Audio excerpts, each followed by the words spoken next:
Hi అండి, శీతాకాలం వచ్చిందంటే మనందరికీ గుర్తొచ్చేవి ఉసిరికాయలు. ఈ ఉసిరికాయ తినడం వల్ల అనేక ఆరోగ్య లాభాలు ఉంటాయండి. దీనిలో విటమిన్ సి ఎక్కువగా ఉంటుంది. ఉసిరికాయని అనేక విధాలుగా తినచ్చండి.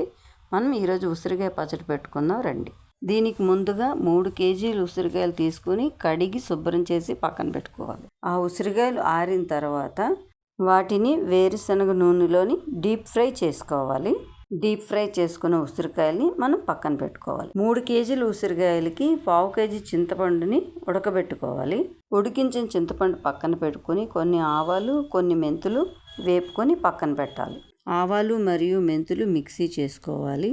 ఆ పొడిలో 100 గ్రాముల వెల్లుల్లిపాయలు తొక్క తీసి మళ్ళీ గ్రైండ్ చేయాలి. ఇప్పుడు ముందుగా వేయించుకున్న ఉసిరికాయల్లోని ఇప్పుడు 1/2 కిలో కారం, 1/2 కిలో కన్నా తక్కువ ఉప్పు వేసుకోవాలి. పరగడుపున ఒక ఉసిరికాయ తినడం వల్ల మనకి ఇమ్యూనిటీ సిస్టమ్ బూస్ట్ అవుతుంది. ఇప్పుడు ముందుగా గ్రైండ్ చేసుకున్న పొడుల్ని కలుపుకోవాలి. దీనిలో మనం పోపు వేసుకోవాలి.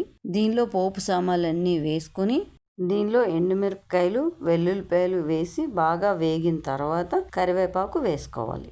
ఇప్పుడు మనం ముందుగా ఉడకబెట్టుకున్న చింతపండు రసాన్ని ఉసిరికాయల్లో కలుపుకోవాలి. ఇదంతా బాగా ముక్కకు పట్టేలాగా కలుపుకోవాలండి. ఈ పోపు అంతా చల్లారిన తర్వాత ఈ ఉసిరికాయల్లో కలుపుకోవాలండి. పచ్చడిని చక్కగా కలుపుకొని ఒక ఎయిర్ టైట్ కంటైనర్లో ఫిల్ చేసుకోవాలి. ఇంతేనండి, ఎంతో రుచికరమైన ఉసిరికాయ పచ్చడి రెడీ. ఈ వీడియో మీకు నచ్చినట్టయితే లైక్ చేయండి, షేర్ చేయండి, మా ఛానల్ సబ్స్క్రైబ్ చేసుకోండి.